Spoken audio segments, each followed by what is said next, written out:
啲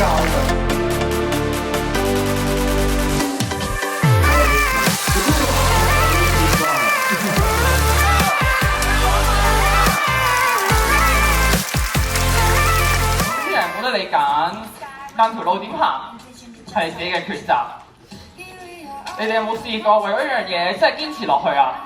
無論幾辛苦都唔放棄。渡人先渡己，自己嘅狀態好，能量夠，狀態穩定，自然就會發揮到自己嘅能量。夫妻嘅關係就好似打麻雀咁樣咯，唔講清楚，唔聽清楚，咪舐硬嘢咯。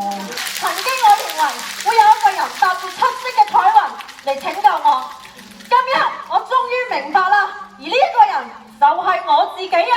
過去呢2年半，辛苦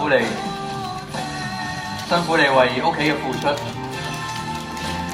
對唔住，請你原諒我，多謝你，我愛你。當我入返呢個門口嘅時候，雖然個舒適圈會變，但入面嘅人唔會變。雖然頭2張圖則可以係一個笑話，但亦都係我嘅人生。啲人生會有高低起伏，偶爾會有狂風暴雨，但總會有雨過天晴嘅一日。我可以選擇維持不變，不過我決定活在當下，去追求一個我覺得好自豪嘅人生。我希望我分享嘅故事可以啟發到大家，揾到你哋屬於嘅幸福。大家爭氣，相信自己，多謝晒，爭氣！我個使命係生命感染生命。